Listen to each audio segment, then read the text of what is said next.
Bonjour, eh bien,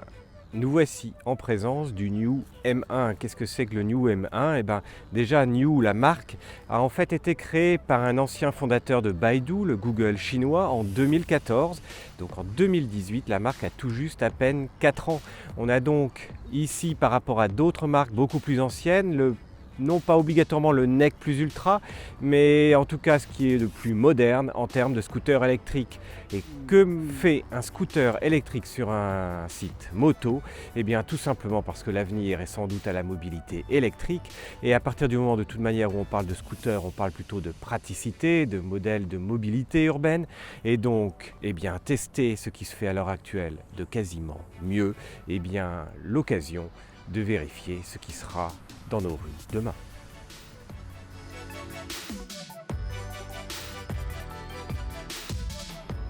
Avec le New M1, on se retrouve vraiment avec un scooter très rikiki, très léger également. Imaginez, ce scooter ne fait que 60 kg, soit réellement un poids plume. On est bien en deçà de ce qui se fait majoritairement, on est plus proche quasiment d'un cyclo-thermique ancienne génération. Là, on le voit bien par rapport à ma taille, on a quelque chose de vraiment tout rikiki, à la fois en longueur, en largeur, en poids, ce qui se traduit également en termes de maniabilité, sachant que la partie motorisation est en fait cachée dans la roue arrière. On notera que le scooter est réellement moderne, notamment avec une signature de feu à LED aussi bien à l'avant qu'à l'arrière, et point non négligeable parce qu'en général sur ce type de petit moteur, en fait la signalétique et le phare avant et arrière servent juste à être légèrement visibles de nuit. Ici le phare avant a une vraie fonction, et même dans des rues non éclairées en ville ou sur des petits chemins de campagne, eh bien on voit très largement, non seulement par le fait qu'il y ait le phare, mais il y a également une position plein phare qui à ce moment-là éclaire beaucoup plus loin et beaucoup plus fort. On notera à l'arrière un très large feu à LED, mais surtout un feu à LED qui fait pratiquement le tour avec une excellente visibilité sur quasiment 270 degrés. Autant vous dire qu'en fait, de nuit, eh bien, on ne peut pas vous oublier à l'arrière, et que vous avez un peu moins de chance que sur un mini scooter avec un tout petit feu de vous faire rentrer dedans, parce que réellement, même la plupart des motos n'ont pas une visibilité arrière aussi importante que ce New. On a ici un cadran particulièrement moderne, entièrement digital, focalisé effectivement sur la pourcentage de batterie restante et donc l'autonomie de la machine. On a pour autant une petite horloge et naturellement la vitesse, comme tout 50 cm3 ou équivalent 50 cm3 pour ce modèle électrique. Naturellement la vitesse est limitée à 45 km/h, et si la charge est bien faite et que vous êtes un peu en descente, on peut monter jusqu'à 47-48, voire s'afficher de temps en temps le beau 50 km/h, mais dites-vous qu'au maximum sur plat, en général ce sera plutôt 45 km/h. A noter qu'en duo, la puissance de la batterie et du moteur sont un petit peu moins puissants que le modèle N, beaucoup au-dessus de la marque New, et que donc on se retrouvera plutôt entre 35 et 40 km/h par rapport aux 45 km/h d'origine. On notera que le New peut être commandé sous le mode 1 ou le mode 2. Le mode 2 étant un mode dit performance, c'est celui qui vous permet réellement d'atteindre les 45 km/h, alors que le mode 1 en fait vous limite à 17 km/h, et 17 km/h en ville c'est clairement pas assez, et à savoir que le modèle protège également sa batterie en dessous les 10 km d'autonomie, enfin plus exactement sous les 10% d'autonomie restant, et que vous repassez alors en mode 1 et donc 17 km/h. À faire attention, ce qui veut dire tout simplement qu'en fait vous pouvez bénéficier de la batterie entre ces 10% et ces 100%, et pas réellement à 100%.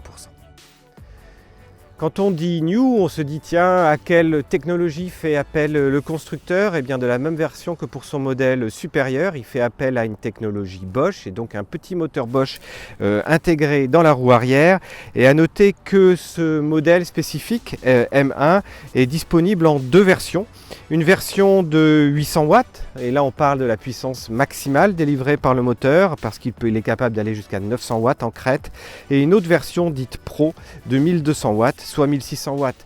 Alors, Me direz-vous, que fait cette différence de motorisation et de puissance? Eh bien tout simplement, ça va jouer un petit peu sur la puissance en vitesse et notamment en côte ou en duo, mais surtout ça va vous rajouter environ entre 10 et 15% d'autonomie supplémentaire, et sur ce modèle-là, l'autonomie supplémentaire, c'est vraiment important.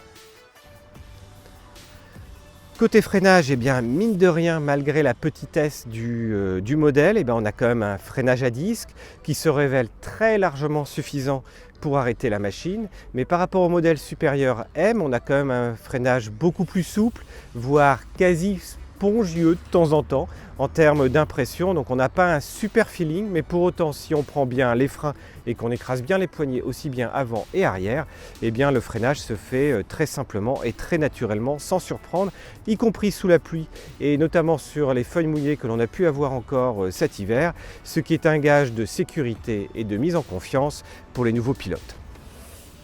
Mais vous me direz, électrique c'est chiant, il faut sortir, avoir une prise à domicile, c'est pas évident.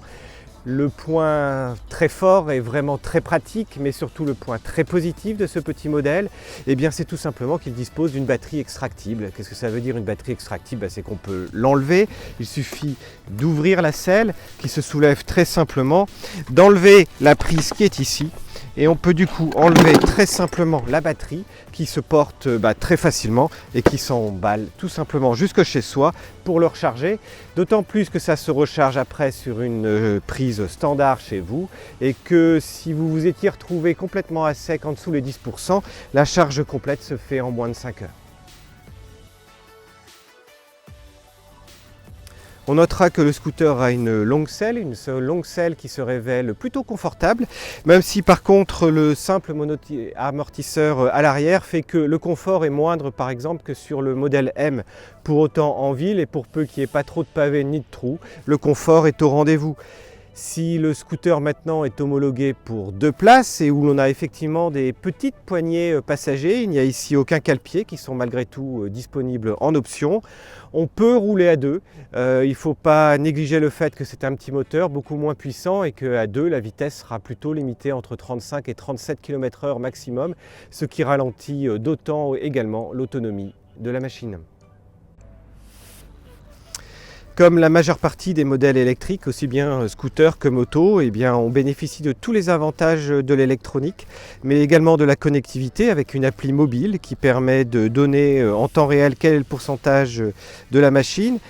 quel est le kilométrage que l'on peut encore effectuer avec, et surtout un tracker intégré à la machine qui permet de visualiser exactement où se situe le scooter. Alors c'est à la fois pratique pour retrouver le scooter sur un parking, mais dans le cas où quelqu'un se serait amusé à vous l'enlever, en fait vous allez pouvoir tracer votre scooter également, en sachant que ce tracker et ce mode de fonctionnement sont intégrés au prix initial de la machine, et que ça c'est un vrai plus que l'on rêverait réellement de voir sur l'ensemble des modèles moto du marché.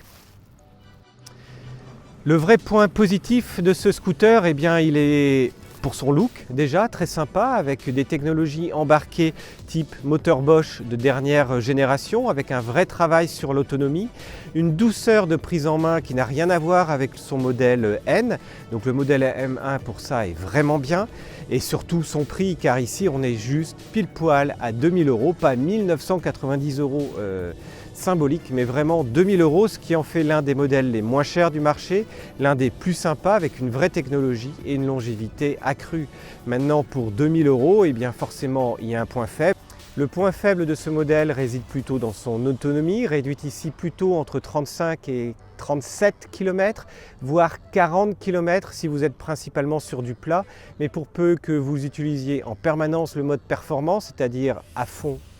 sur l'ensemble de votre trajet, et qu'il y a un certain nombre de côtes qui consomment nettement plus d'électricité effectivement et d'autonomie par rapport au fait qu'en descente vous soyez quasiment en roue libre et que vous soyez en mode éco même quand vous êtes à 45 km, eh bien on se trouve un petit peu juste avec des obligations de quasiment de charger la batterie tous les jours. Maintenant ce modèle qui est à 2000 € avec cette petite batterie existe également dans un modèle supérieur qui dispose et qui propose à ce moment-là une dizaine de kilomètres d'autonomie en plus, mais dont le prix grimpe également à 2300 €.